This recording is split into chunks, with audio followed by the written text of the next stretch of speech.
I found one of my favorite Red Hot Chili Peppers albums on my last adventure to the record store, which was in the previous video. Well, we're going to unbox it and check it out and give you my review here in this episode of Todd's Turntable Talk.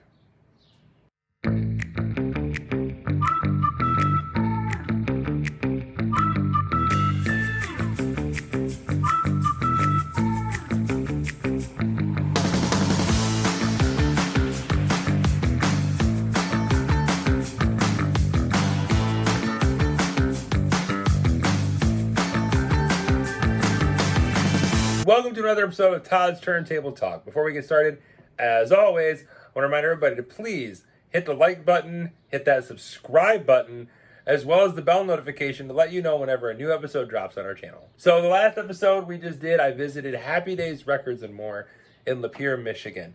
They just opened up their new location. While it wasn't the grand opening yet, I went in and got a cool sneak preview of the layout of the store, how things look, and it looks amazing. Through looking through all the records and exercising some extreme restraint, I picked up one record from the store. Now I have two favorite Red Hot Chili Peppers albums. The first one being Blood Sugar Sex Magic, which is an amazing album, and I have it on red vinyl.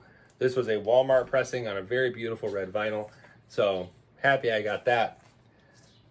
My other favorite, I wanted to get, Walmart had one of those too, but it didn't make sense because the album artwork is like orange and blue, and the vinyl was yellow and purple. What the hell? So I held off until I just found a regular press. And I've been looking for a while. And I just happened to stumble across the only copy they had at Happy Days, if you hadn't watched the video. And that is Red Hot Chili Peppers album, Californication. This album is definitely a time capsule piece for me. This is the soundtrack of a summer for me. Especially songs like Scar Tissue, Californication, easily. What was it? Road Trippin'. Great song. But just a great album. Rick Rubin. I mean, you can't go wrong. You really can't. Newer Chili Pepper stuff really isn't my bag. Not that I hate it. But I think after this album, I don't know. There's just some magic that disappeared for me. I don't know what that magic was. But either way, I like these two. So let's open this bad boy up and take a look at what's inside. This came out last year, and I haven't seen anything about it or listened to the reissue. So let's check it out.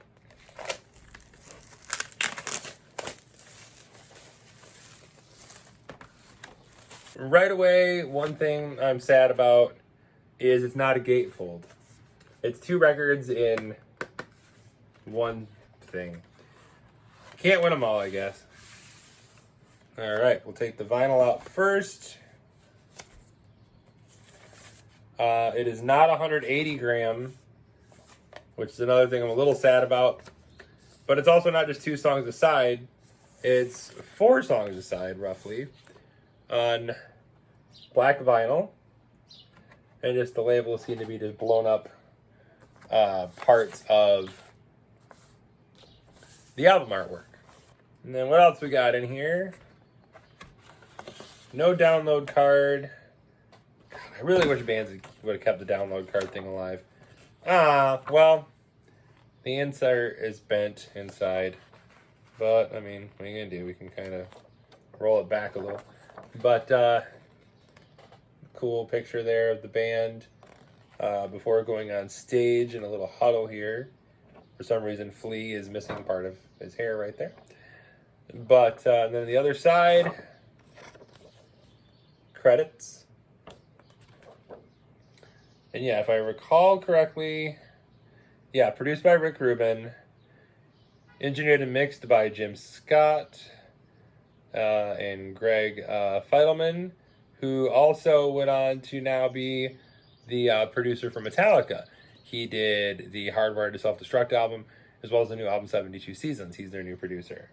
So I'm going to pop around the turntable, and we'll come back and I'll give you a nice review of how I think it sounds.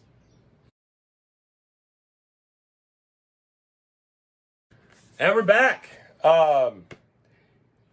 Man, it sounds great. It really does. They did a very nice job. I would have preferred 180 gram vinyl, but it probably would have been more expensive. I paid $32 for this, which isn't bad considering it's 2 discs. But it sounds great, and for my money, it's hard on a beautiful summer day. You know, you're in the car.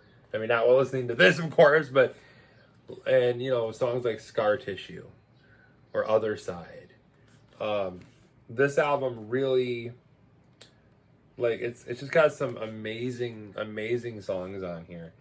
A song I forgot how much I loved was This Velvet Glove, which I'd forgotten about because I hadn't listened to this album in a while.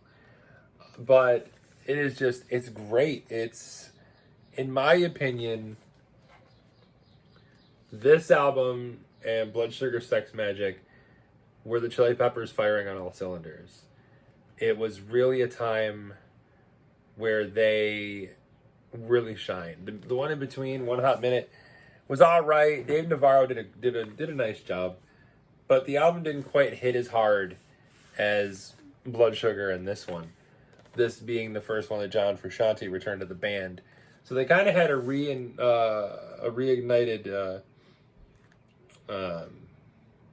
energy going into this.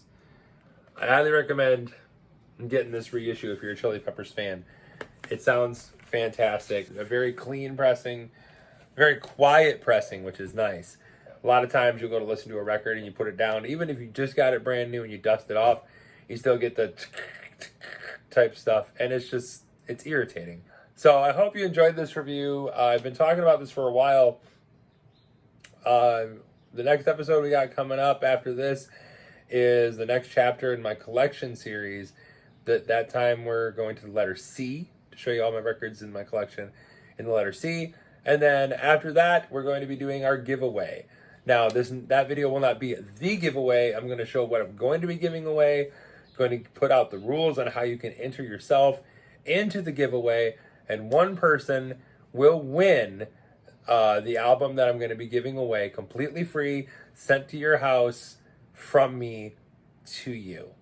It's a little thanks for all the subscribers and everybody who's been tuning in. I want to do this because I think it's just going to be really fun.